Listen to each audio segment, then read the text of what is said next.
It is 8:37. It's Wednesday. That means we are talking to our friends at the Pro Football Hall of Fame. Rich Desrosiers joining us. You can actually watch along, like you said, on Facebook, Twitter, and YouTube. Rich, good morning, and thank you for taking the time as always, man. We appreciate you. Hey, good morning. How are you? We're doing well here, and can I enter to win those Game 5 tickets? What do I got to do? Hey, you don't work for the station, so go right ahead. Yeah, man, you're good to go. You don't work here. We can't win nothing, but you're good to go, Rich. So just when you hear it, be caller number 10. You'll be good to go. How funny would it be if it said Rich from Canton? That'd be so awesome. Rich from Canton. About 3 o'clock yesterday, a friend said, I got 2 tickets in a suite for the Cavs. Hey, listen, I know I was like 3rd or 4th choice, maybe the 56th choice option. But say, hey, do you want to come up? And I'm like, I can't. I had obligations. I had some business obligations, some family obligations. I said, I really wish I could go because I could just tell it was going to be the Cavs night. I just felt it. And yeah. Boy, was it last night. That was a fun one to watch, wasn't it? What? Yeah, I mean, 20-point lead early and just sailed right on through. Yeah. That is beautiful. Well, all right, let's get caught up, Rich, everyone here with the Pro Football Hall of Fame. Of course, USFL season kicked off last weekend. Looked great. It's awesome to see it back. But what's really awesome is this week Canton gets its turn. Canton will host regular season games for the first time. You know, we were the host for the playoffs last year, semifinal games, and then the championship with Birmingham and Philadelphia. And good crowd for that championship game last year. A lot of enthusiasm. A lot of folks who rooted for Birmingham. Philadelphia supports all their teams. They traveled well. But there were a lot of Canton people in the stands too, and the USFL recognized that and wanted to expand how they ran their business by creating some new hubs. And so New Jersey and Pittsburgh consider Canton their home. They've been practicing on Benson Field. Fans might have seen that. Now they're actually playing each other on Sunday. Yeah, and that's so cool too. Because like you said, the players are here. This is where they've been hanging out. You've been seeing them on social media and things like that. But do you see a lot of the players trying to come in and take a tour of the Hall of Fame while they're here, when they have their downtime?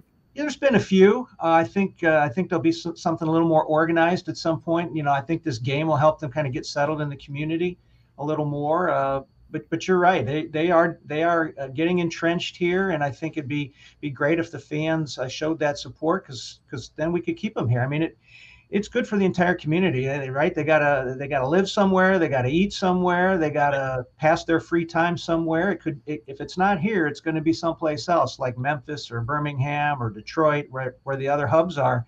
Let's keep them in Canton by showing some support.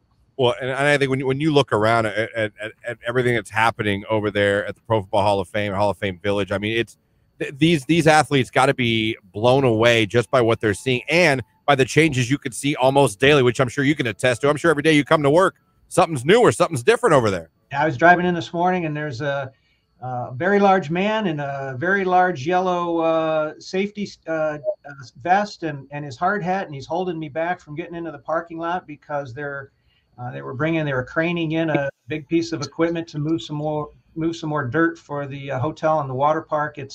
The landscape changes every day, and you're going to start seeing some foundation poured for the hotel and water park. And this community for a long time wondered whether this was going to be a reality or not. And with every passing day, you see more and more coming online pretty soon. Places like Pizza Oven is going to be online at the retail area. Brew Kettle's opening soon. Smush Cookies opening soon. The Shula's is open, and I'll give an unpaid testimonial to the quality of the food at Shula's.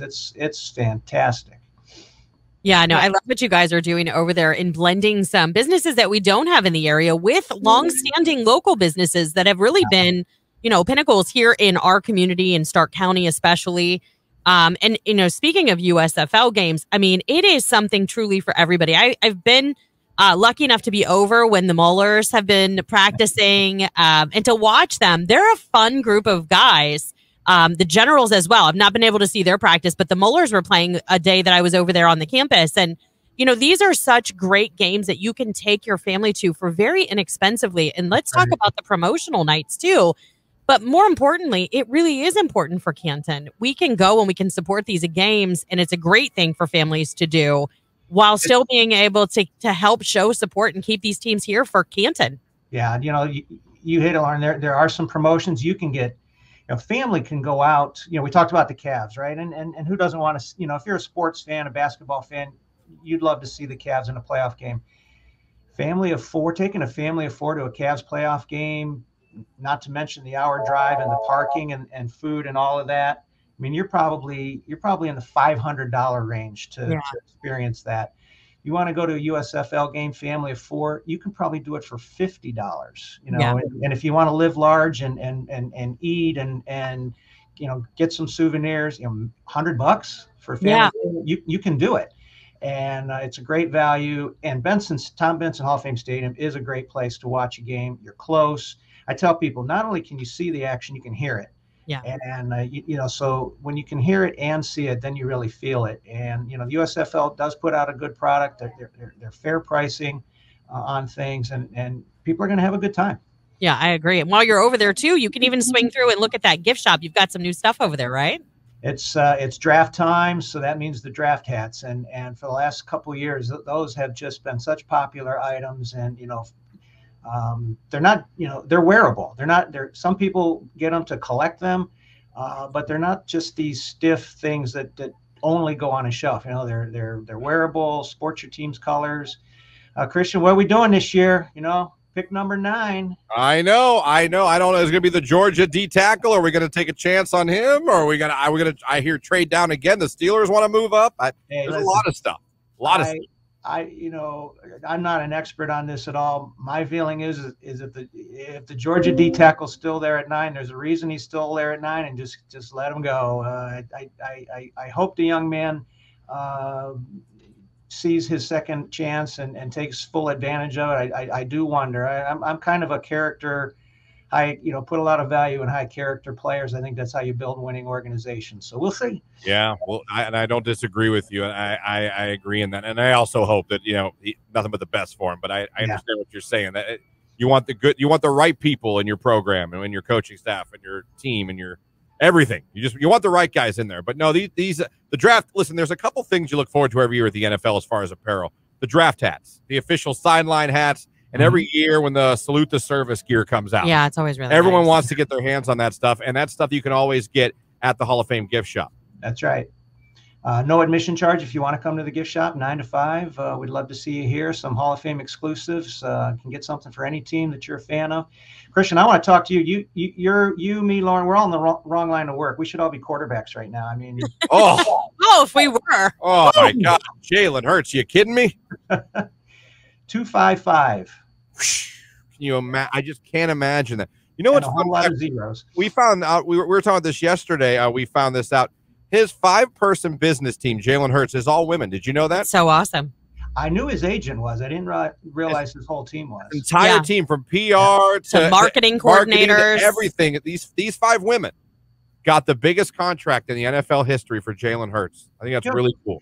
I appreciate you sharing that, and that may be something that the Hall of Fame, can highlight a little bit. That's something that we've done an awful lot of in the last year or two, is really, and the league, is to show the growth of women in the game, and to show that the game is so much more than the 53 players on each roster on a Thursday, Sunday, Monday. It is hundreds and hundreds of people behind the scenes who make the whole operation go, and with every passing day, there are more and more women contributing to the game, and the fandom in the NFL runs about 50-50 now, and that didn't used to be the case. I mean, NFL teams have figured out you have to market to women, you have to make the game and the experience. You're just not going after people who look like me anymore. It's gender, it's race, it's ethnicity. The game is growing remarkably among all minority groups, particularly Hispanics and women and kids. And you're going to see a lot and hear a lot about flag football coming up as the league embraces that as a way to grow enthusiasm about the sport. It's going 100 different directions at 100 miles an hour. Absolutely. There's a reason the NFL plays games in Europe, in Mexico, and I think the Bears and Chiefs are playing in Germany this year, Rich. I have made my case that the Hall of Fame needs to be there to collect some artifact or something. Yeah. I'm working on my German. I can count to 10 now. So That's awesome. You just need to work on the phrase "Ich liebe Hall of Fame. Yeah. I love the Hall of Fame. So just There you keep go. saying, be like, I'm working on my German. I've already mastered this.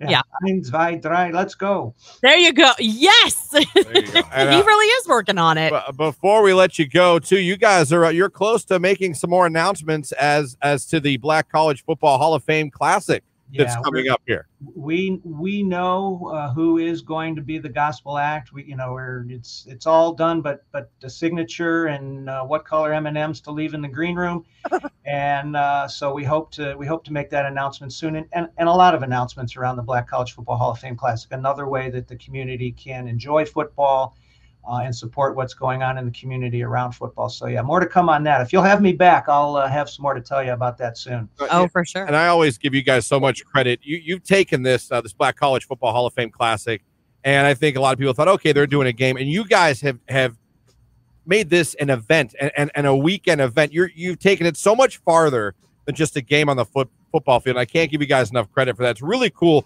how every year you're expanding it and adding to it and making it an event, not just a football game. Well, I appreciate you saying that, but Christian, I have to kind of defer any congratulatory mentions on that to the community.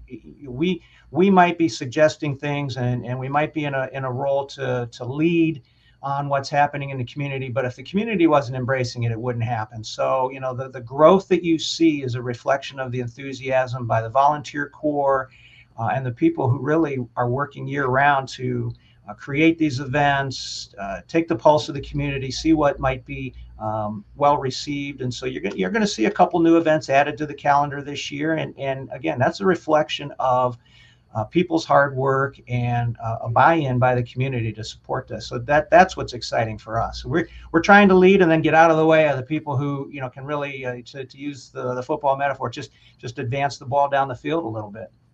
Rich, awesome stuff as always. Thank you so much for taking the time to talk to us, updating us on what's going on with the Hall of Fame. We look forward to talking to you next week as well. All right, we'll be here. Thanks, Rich. Have an awesome week.